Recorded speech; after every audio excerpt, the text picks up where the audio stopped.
القلم آیت نمبر 14، 15 اور 16۔ اعوذ باللہ من الشیطان الرجیم، بسم اللہ الرحمن الرحیم۔ أن كان ذا مال وبنين إذا تتلى عليه آياتنا قال أساطير الأولين سنسمه على الخرطوم۔ وہ اتراتا ہے کہ اللہ نے اس کو مال اور بیٹے دے دیے۔ جب اس کے سامنے ہماری آیات تلاوت کی جاتی ہیں تو کہتا ہے کہ یہ پہلے لوگوں کی کہانیاں ہیں، عن قریب ہم اس کی سونڈ پر داغ لگائیں گے۔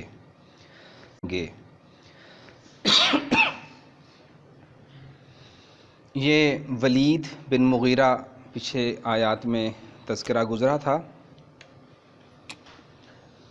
کہ اللہ کے نبی صلی اللہ علیہ وسلم کی شان میں نامناسب الفاظ کہا کرتا تھا، تو اللہ پاک نے یہ آیات اتاری اور یہ بھی بتایا کہ اسے بڑا غرور ہے، میرے پاس مال، میرے پاس بیٹے۔ پھر جب اسے کہا جاتا تھا کہ یہ آیات ہیں تو کہتا تھا کہ یہ پہلے لوگوں کی کہانیاں ہیں۔ اللہ پاک جب کسی کو نعمتیں عطا کر دیتے ہیں، اب آزمائش کی نشانی کیا ہے کہ یہ بندہ بجائے اس کے کہ اللہ کا شکر ادا کرے کہ اللہ پاک نے مجھے یہ نعمت دی، بیٹے دیے، اولاد دی، وہ اکڑنے لگے کہ میرے پاس بہت مال ہے، بڑا پیسہ ہے۔ تو ایک مٹی سے بنے ہوئے انسان کو یہ چیزیں زیب نہیں دیتی، اکڑتا رہے، گردن تنی ہوئی ہو، اس سے کیا ہوتا ہے؟ غرور اور تکبر سے کیا ہوتا ہے؟ حضرت عمر رضی اللہ عنہ فرمایا کرتے تھے کہ ایسے بندے کو اللہ تعالیٰ لوگوں کی نظروں میں کتے اور خنزیر سے زیادہ ذلیل کر کے رکھ دیتا ہے۔ کیا اکڑ، کیا غرور!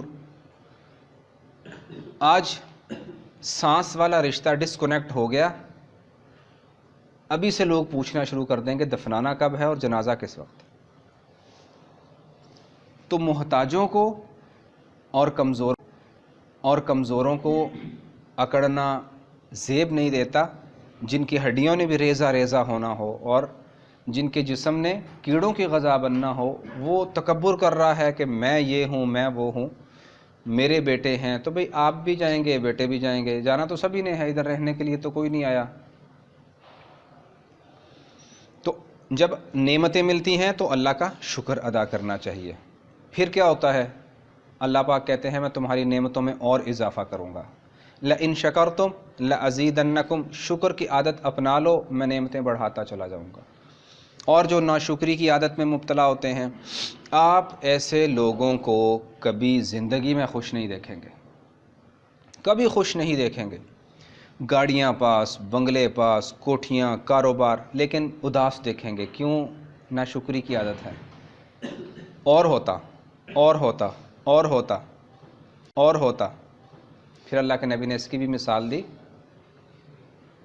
کہ اگر اسے سونے کی دو وادی کہتے ہیں چاروں طرف پہاڑوں کے درمیان کا جو حصہ ہوتا ہے، دو وادیاں سونے کی بھر کے دے دی جائیں انسان کو تو یہ کہے گا تیسری ہونی چاہیے، ایک اور بھی ہو تو پھر زیادہ بہتر ہو جائے گا۔ تو یہ لالچ کبھی ختم نہیں ہوتا۔ پھر صحابہ نے پوچھا یہ کیسے ختم ہوتا ہے، کیسے ختم ہوگا؟ ارشاد ہوا کہ بس قبر کی مٹی ہے جو انسان کا پیٹ بھر سکتی ہے، جب تک یہ زندہ ہے اس کا پیٹ بھرتا نہیں ہے۔ لیکن جو اللہ کا شکر ادا کرتے ہیں، اللہ پاک ان کا پیٹ، ان کی آنکھیں بھری رکھتے ہیں۔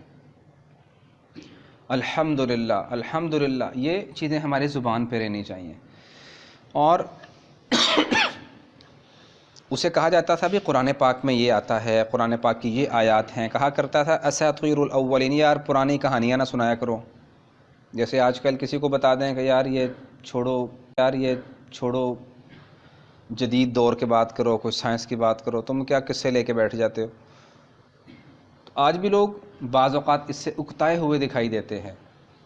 اللہ پاک کہہ رہے ہیں کہ آنا ہمارے پاس ہی ہے، ضابطہ ہم نے بھیج دیا ہے، عمل کرنا ہے یا نہیں کرنا، مرضی تمہاری، اختیار تمہارا، دل کرے کر لو، نہیں دل کرتا چھوڑ دو۔ لیکن ایک بات یاد رکھنی ہے کہ ان الدین عند اللہ الاسلام، کہ آخرت میں سکہ اسلام کا ہی چلنا ہے، دین کا ہی چلنا ہے۔ اور بڑے مبارک لوگ ہیں کہ جو دین کا کام کسی نہ کسی درجے میں کرتے رہتے ہیں، سیکھتے سکھاتے پڑھتے پڑھاتے رہتے ہیں، اور ایسا بندہ سینکڑوں بندوں سے بہتر ہوتا ہے۔ جو سینکڑوں لوگ بیٹھے اللہ اللہ کر رہے ہیں، ذکر کر رہے ہیں، ایک بندہ بیٹھا ہوا امت کا سوچ رہا ہے یار ان کے لیے ہدایت کیسے پہنچائی جائے، یہ سب سے بہتر ہوتا ہے کہ یہ سوچ میں ہے، یہ نبیوں والے کام میں ہے۔ انفرادی اور جو سپریٹلی عبادات کی جاتی ہیں وہ اپنے لیے ہوتی ہیں، یہ امت کا سوچ رہا ہے۔ لیکن ایک بات ضرور یاد رکھنی چاہیے، یہ ہماری بہت ہی بڑی غلط فہمی ہے کہ ہم ہمیشہ دوسرے کی آخرت کا سوچتے ہیں، اپنی آخرت کا نہیں سوچتے، اور ہم ہمیشہ اپنی دنیا کا سوچتے ہیں، دوسرے کی دنیا کا نہیں سوچتے کہ میری دنیا کیسے بنے گی، اس پہ مجھے بڑا سوچنا پڑتا ہے۔ لیکن جب میں آخرت کی بات آئے گی میں نے سب کچھ ٹھپ کر کے رکھتے ہیں، دوسروں کا سوچنا شروع کر دوں گا، یار اس کو میں کیسے بات پہنچاؤں۔ اور بھائی اپنی بھی تو کریں، اپنے اعمال بھی تو زندہ کریں، اپنی بھی تلاوت ہے، اپنے بھی نوافل ہیں، اپنے ذکر اذکار ہیں، یہ سب چھوڑ کے ہمیشہ دوسروں کی فکر میں رہنا، اس کا مطلب ہے کہ اس بندے کو دین میں کوئی خاص انٹرسٹ نہیں ہے۔ بس فیس بک کھولی، 2-4 پوسٹیں اسلامی کر دیں، 10 بندوں کو میسج بھیج دیا کہ ماں کی خدمت کیا کرو۔ اور بھائی تم خود کیا کر رہے ہو، خود کیا کر رہے ہو، خود بھی تو چلو۔ ٹھیک ہے دوسروں تک دین کی بات پہنچانا بڑے ثواب کا کام ہے، لیکن آج سے یہ نیت ہو جائے کہ پہلے ان پہ میں عمل کروں گا پھر آگے پہنچاؤں گا۔ انشاءاللہ تعالیٰ کچھ عرصے میں آپ کے اندر بڑی واضح چینج آئے گی انشاءاللہ۔ تو کہا کرتا تھا کہ یہ پہلے لوگوں کی کہانیاں مجھے نہ سنایا کرو، سنسمہ علی الخرطوم، ہم اس کی سونڈ، اٹھی ہوئی ناک ہوتی ہے جی، میری ناک اونچی رہے بس۔ اللہ نے اس کو تشبیہ دی سونڈ کے ساتھ کہ ہم اس کی ناک پہ زخم لگائیں گے، یعنی توہین آمیز لہجے میں اس کو پکارا کہ تم کون ہوتے ہو میرے نبی پہ بات کرنے والے۔ غزوہ بدر میں اس بندے کو زخم لگا، ناک پہ لگا، بڑھتا چلا گیا، بہت علاج کروائے، نہیں ٹھیک ہوا، اور اسی کے اندر یہ مرا۔ اور آخرت کا عذاب وہ اس سے ہٹ کے ہے۔ ایک اہم بات یاد رکھنے کی ہوتی ہے بہت زیادہ، کہ ذرا سی بات پہ یہ گستاخ ہے، یہ گستاخ ہے، یہ گستاخ رسول ہے، میں عاشق رسول ہوں، یہ ایک انتہائی خطرناک باتیں ہیں۔ یہ گستاخ رسول ہے، یہ طے کرنے کا اختیار کس کے پاس ہے کہ میں عاشق ہوں، یہ گستاخ ہے۔ ہمارے ہاں جہالت ہے بہت زیادہ، ذرا سی بات کر دیں گے عوام مرنے مروانے پہ آ جاتے ہیں، مار دو جلا دو، ہوا کیا ہے یہ تو نہیں پتہ، اس نے کہا تھا اس نے کہا تھا۔ یہ بڑی غلط قسم کی باتیں ہیں۔ تحقیق کس نے کرنی ہے، کس کا کام ہے؟ حکومت کا کام ہے، تو حکومت کو جا کے بتائیں بھی یہ مسئلہ ہے۔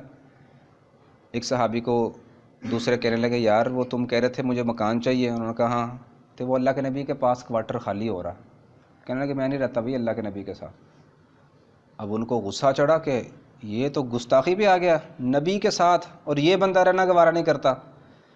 کچھ کرتے ہاتھ اٹھاتے، ان کو یاد آیا کہ اللہ کے نبی نے کہا تھا جھگڑنا نہیں ہے، میرے پاس مسئلہ لے کے آنا۔